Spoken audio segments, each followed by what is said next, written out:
Hello all the DSC warriors, welcome to our channel school journey with SS.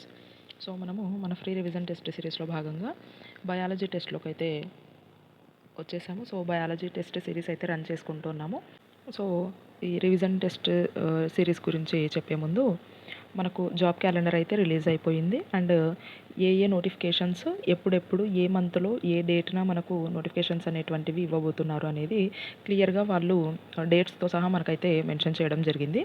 So మన యొక్క DSC కాంటెక్స్లో ఈ యొక్క DSC గనక miss అయితే జరిగేటటువంటి పరిణామాలు ఏంటి, సో ఈ యొక్క ఈ రాబోయేటటువంటి డిఎస్సి యొక్క ఇంపార్టెన్స్ ఏంటి అనేటువంటిది నేను క్లియర్గా ఒక వీడియో చేస్తాను. సో దాన్ని అయితే ఎవరు మిస్ చేసుకోకండి. ఎందుకనంటే సో అది చూసిన తర్వాత దాని గురించి తెలుసుకున్న తర్వాత మీకైతే అర్థమవుతుంది. సో ఎందుకు మనం దీన్ని లైట్ తీసుకోకూడదు అని, ఓకేనా. సో ఎందుకు చెప్తున్నాను ఈ విషయం అని అంటే, సో జాబ్ క్యాలెండర్ చూసిన తర్వాత చాలామంది ఒక నెగిటివ్ థాట్లోకి అయితే వెళ్ళిపోయారు. ఎందుకు అనంటే సో మన యొక్క డిఎస్సికి సంబంధించి పోస్టులు అనేటువంటివి తక్కువగా ఉండడము అది అభ్యర్థుల్ని కొంతవరకు నిరాశపరిచిందని మనము చెప్పొచ్చు.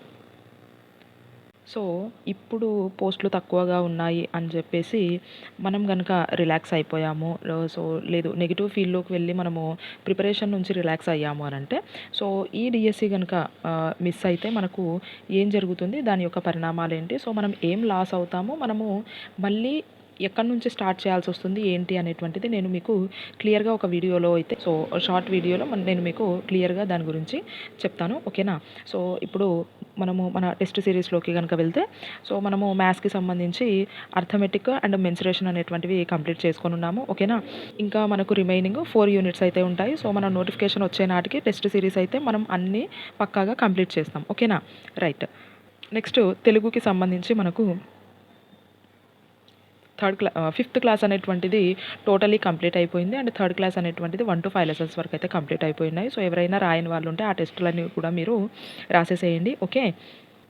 అండ్ ఇంగ్లీష్కి సంబంధించి మనము పోయట్స్ని ఈజీ వేలో ఎలా గుర్తుపెట్టుకోవాలి అని చెప్పి థర్డ్, ఫోర్త్, ఫిఫ్త్ క్లాస్కి సంబంధించినటువంటి పోయట్స్ని అయితే మనము సింపుల్ ట్రిక్స్తో వీడియోస్ అయితే చేయడం జరిగింది. సో ఎవరైనా చూడని వాళ్ళు ఉంటే ఆ వీడియోస్ని కూడా మీరు చూసేసి ఆ పోయట్స్ నుంచి వచ్చేటటువంటి 2 బిట్స్ ఆర్ 3 బిట్స్ ఏవైతే ఉన్నాయో వాటిని అస్సలు మిస్ చేసుకోకుండా ఈజీగా ఆన్సర్ పెట్టేలాగా అయితే మీరు ప్రిపేర్ అయిపోవచ్చు, ఓకేనా. రైట్. అండ్ బయాలజీకి సంబంధించి మనము 6th క్లాస్ అయితే కంప్లీట్ అయిపోయింది. అండ్ ఇప్పుడు మనము 7th క్లాస్ అయితే కండక్ట్ చేసుకుంటున్నాము టెస్ట్ సిరీస్. అండ్ దాంట్లో మనకు దీనిలో భాగంగా ఇంకా మనకు 7th క్లాస్కి సంబంధించి 2 యూనిట్స్ అయితే మనకు పెండింగ్లో ఉన్నాయి. సో ఈ యొక్క బయాలజీ కాంటెక్స్లో మనకు ఈ రోజు కనుక చూస్తే మనము అడవులు మన జీవనాధారం అనేటువంటి లెసన్ నుంచి అయితే మనం టెస్ట్లోకి అయితే వచ్చేసాము. సో ఈ లెసన్ తర్వాత మనకు ఇంకొక లెసన్ ఉంటుంది, సో మురుగునీటి కథ అనేటువంటిది. సో ఆ లెసన్ కనుక మనకు అయిపోయిందంటే మనకు 7th క్లాస్ బయాలజీకి సంబంధించి టెస్టులు అన్నీ కంప్లీట్ అయిపోతాయి. నెక్స్ట్ మనకు 8th క్లాస్ అనేటువంటిది స్టార్ట్ అవుతుంది. 8th క్లాస్ టెక్స్ట్ బుక్లో ఉన్నటువంటి ఇన్ఫర్మేషన్ అనేది ఇక్కడ ఎక్కువగా ఉంటుంది, ఓకేనా. సో ఆ ఇన్ఫర్మేషన్ని మనము కీన్ అబ్జర్వేషన్ తోటి so pin to pin clear కట్గా మనము ప్రిపేర్ అవ్వాల్సి ఉంటుంది, ఓకేనా.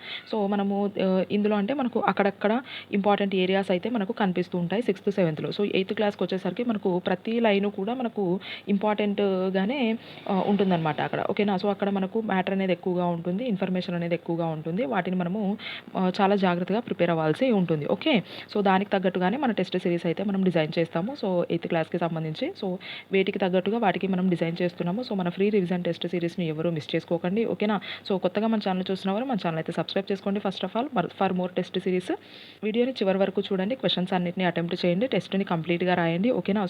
సో దట్ మీరు మీ యొక్క వీక్ ఏరియా, స్ట్రాంగ్ ఏరియా మీరు అనలైజ్ చేసుకోవచ్చు, ఓకే. సో మీ యొక్క ప్రిపరేషన్ ఎంతవరకు సాగుతుంది, సో ఎక్కడున్నారు మీరు ప్రిపరేషన్లో, కాంపిటీషన్లో అనేటువంటిది మీరు ఈజీగా అనలైసిస్ చేసుకోవడానికి మీకు ఛాన్స్ ఉంటుంది, ఓకేనా. సో వీడియోని లైక్ చేయండి, మీ ఫ్రెండ్స్కి షేర్ చేయండి, ఓకే. ఇంకా లేట్ చేయకుండా మనం టెస్ట్లో కనుక వెళ్ళిపోతే ఫస్ట్ క్వశ్చన్ అబ్జర్వ్ చేస్తే, ప్రకృతికి ఆకుపచ్చని ఊపిరితిత్తులు అని వేటిని పిలుస్తారు. సో మైదానాలు, అడవులు, పర్వతాలు, సో సముద్రాలు.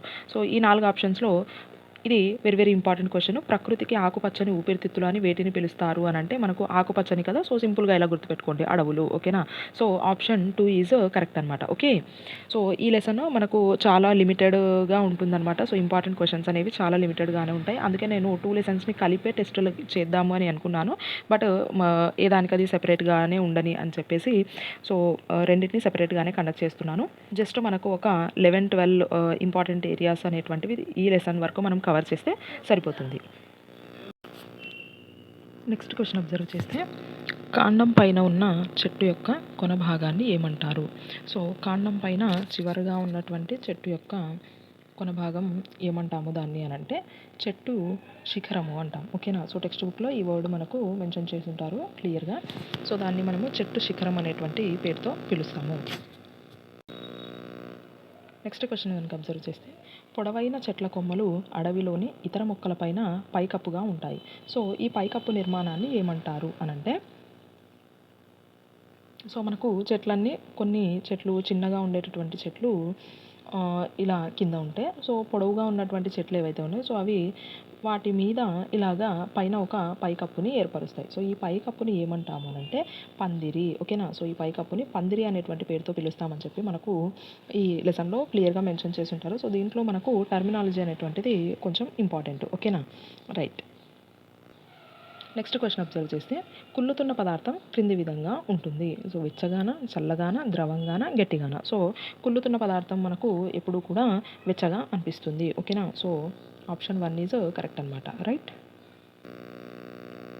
నెక్స్ట్ క్వశ్చన్ అబ్జర్వ్ చేస్తే పుట్టగొడుగులు మరియు ఇతర సూక్ష్మజీవులు చనిపోయిన మొక్కలు మరియు జంతువుల కణజాలాలను ఆహారంగా తీసుకుంటూ ఆ యొక్క కణజాలాన్ని అంటే ఆ యొక్క చనిపోయినటువంటి జీవిని అవి ఆహారంగా తీసుకుంటూ దాన్ని ఏ విధంగా మారుస్తాయి అని అంటే మనకు ముదురు రంగు గల హ్యూమసా, లేత రంగు గల హ్యూమసా, ఎరుపు రంగు గల హ్యూమసా, లేదంటే ఒండ్రుగా మారుస్తాయా అని అంటే దాన్ని ముదురు రంగు గల హ్యూమస్గా అవి మారుస్తాయి. సో ఈ సూక్ష్మజీవులు మరియు ఈ పుట్టగొడుగులు చనిపోయిన మొక్కలు మరియు జంతువుల కణజాలాలను ఆహారంగా తీసుకుంటూ దాన్ని ఏం చేస్తాయి అంటే ముదురు రంగు కలిగినటువంటి హ్యూమస్ పదార్థంగా దాన్ని మారుస్తాయి. ఓకే. ఆప్షన్ 1 ఈజ్ కరెక్ట్ అనమాట.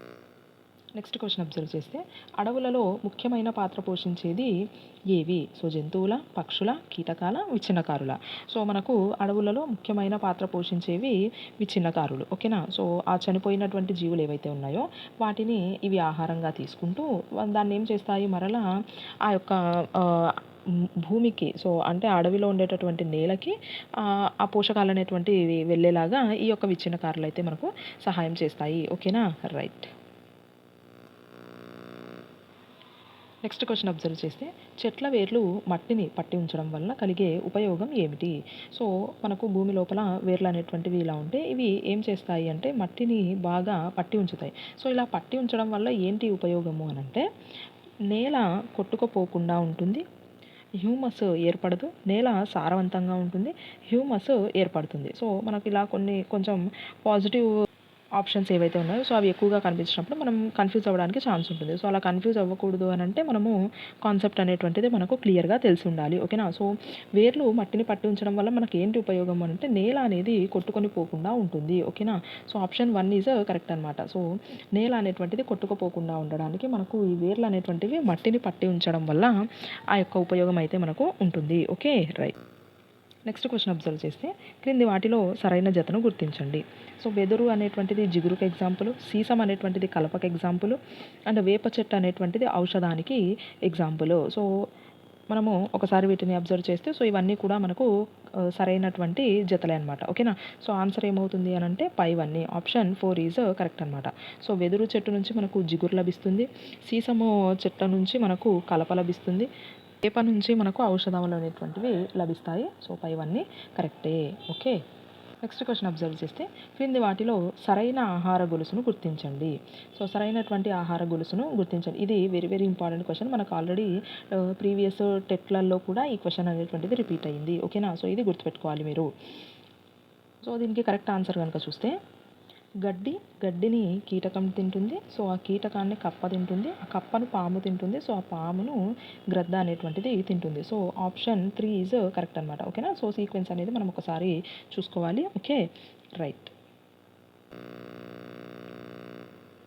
సో ఈ లెసన్లో ఇంపార్టెంట్ అని అంటే మనకు ఆ యొక్క చెట్టు శిఖరము మరియు పందిరి అనేటువంటి ఆ టర్మినాలజీ మరియు ప్రకృతికి ఆకుపచ్చని ఊపిరితిత్తులు అడవులు, సో అది గుర్తుపెట్టుకోవాలి. అండ్ ముదురు రంగు కలిగినటువంటి హ్యూమస్ను ఏర్పరుస్తాయి, అది గుర్తుపెట్టుకోవాలి. అండ్ సో కుళ్ళుతున్న పదార్థం వచ్చి మనకు వెచ్చగా ఉంటుంది, సో అది గుర్తుపెట్టుకోవాలి. అండ్ ఈ యొక్క ఆహారపు గొలుసు అనేటువంటిది వెరీ వెరీ ఇంపార్టెంట్. ఓకేనా, సో ఆల్రెడీ ప్రీవియస్గా రిపీట్ అయినటువంటి క్వశ్చన్ ఇది. Okay, right. సో ఇది ఇవాళ టెస్ట్ ఈ లెసన్కి సంబంధించినటువంటిది. నెక్స్ట్ మనకు మురుగునీటి కథ అనేటువంటిది ఒక లెసన్ ఉంటుంది. సో ఆ ఒక్క లెసన్ కనుక మనకు టెస్ట్ కంప్లీట్ అయితే 7th క్లాస్ బయాలజీ అనేటువంటిది మనకు కంప్లీట్ అయిపోతుంది. మనం నెక్స్ట్ 8th క్లాస్కి సంబంధించి టెస్ట్లు అయితే స్టార్ట్ చేస్తాము. Okay, right. నెక్స్ట్ టెస్ట్లో మనం మళ్ళీ కలుద్దాం.